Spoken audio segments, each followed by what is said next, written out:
Salut les loulous, nouvelle vidéo, nouveau comparatif, ça fait très longtemps que j'en ai pas fait, donc un duel, et ça sera un duel à 3.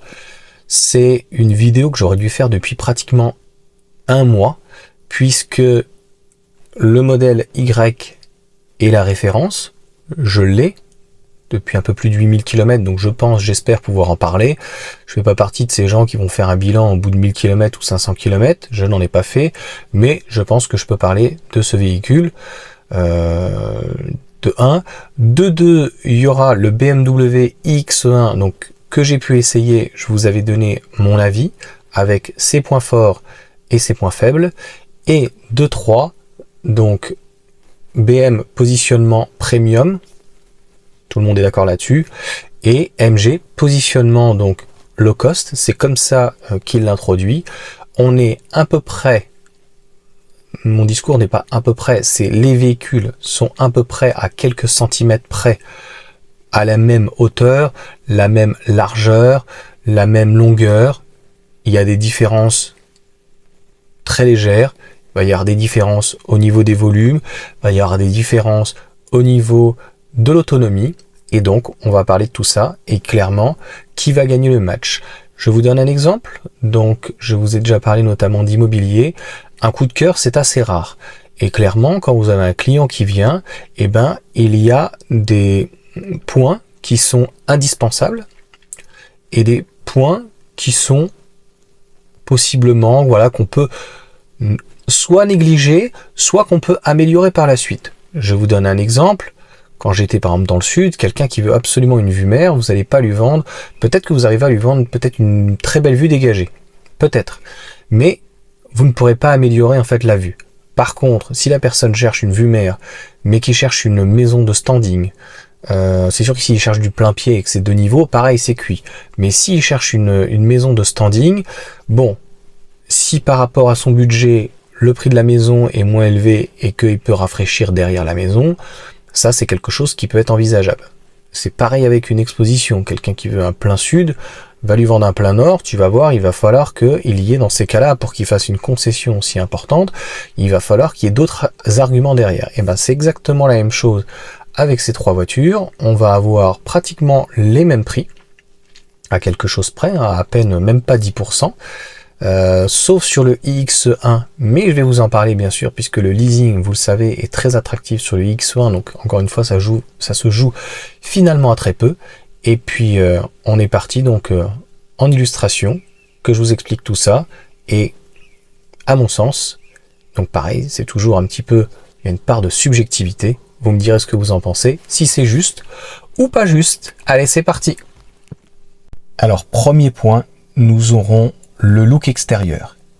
Et clairement, je vous le mets en illustration, le iX1 a vraiment la plus belle gueule, puisque c'est censé être tous les 3 des SUV, et là on est vraiment dans un SUV plutôt typé 4x4, que ça soit à l'avant ou à l'arrière, le véhicule est vraiment très joli, je trouve. Voilà, ça c'est mon avis. Donc premier point, à la BM. Pour ce qui est de l'intérieur, pour ma part, je donnerai le point à la MG, donc la MG Marvel R, clairement, puisque vraiment par rapport au prix, elle est vraiment très bien finie, bien optionnée, donc clairement Marvel R. Pour ce qui est des performances, alors je vous ai parlé du BMW, c'est vrai que c'est pas forcément le meilleur en termes de gestion, mais quand même, on est dans 4 roues motrices. Et je vous l'ai déjà dit, donc en leasing, il est à 490 € par mois, sans apport. Il n'est pas forcément, ou pratiquement pas plus cher qu'un Marvel R qui est à 450 € de mémoire par mois, avec un bonus de 7000 €. Ça veut dire que c'est plus dans ces cas-là si vous avez un bonus de 5000. Et puis, le modèle Y qui, pareil, va se rapprocher aux alentours des 500 €. Ça va dépendre, voilà, si on est sur 3 ans ou 4 ans. Donc, point, encore une fois, OBM, 313 chevaux, 4 roues motrices. C'est le seul dans ces prix-là. Pour ce qui est de l'autonomie, c'est clair. Pareil, les chiffres sont sans équivoque. C'est le modèle Y. même berlinois avec 2 kWh de moins, 58 kWh.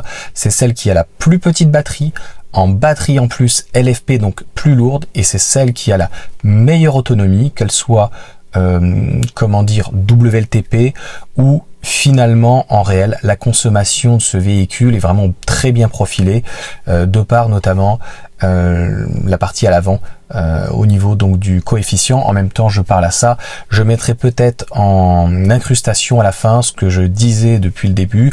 Il n'est pas forcément typé SUV, mais plutôt monospace, si vous voulez, comme un série 2 ou le classe B. Maintenant, nous allons parler des choses qui fâchent au niveau clairement de l'habitabilité. À l'intérieur, clairement, c'est le modèle Y, sans conteste, par rapport au-delà du plancher plat, hein, que le Marvel peut avoir aussi. Clairement, les sièges sont inclinables. On a vraiment un très bel espace à l'intérieur de ce véhicule, bien fini, comme vous le savez. On peut aussi avoir le volant électrique, donc beaucoup d'habitabilité, même au niveau du frunk. Voilà, je ne vais pas rentrer dans le détail à ce niveau-là, mais clairement, habitabilité, c'est le modèle Y. L'avant-dernier point qui est clairement le volume du coffre, et ça c'est très important, le modèle Y est imbattable. Voilà, c'est le seul de sa catégorie qui propose un tel volume. Il y a aujourd'hui, c'est indiscutable et il n'y a rien à dire. Avec la planche qu'ils ont rajoutée pour le coup au-dessus qu'il n'y avait pas, c'est vrai que le véhicule est un petit peu plus coupé que certains véhicules qui sont un peu plus, on va dire, droits, mais il y a la soute du dessous, les rangements sur le côté. C'est vraiment un Lego cette voiture, c'est clairement la meilleure, encore une fois, à ce niveau-là.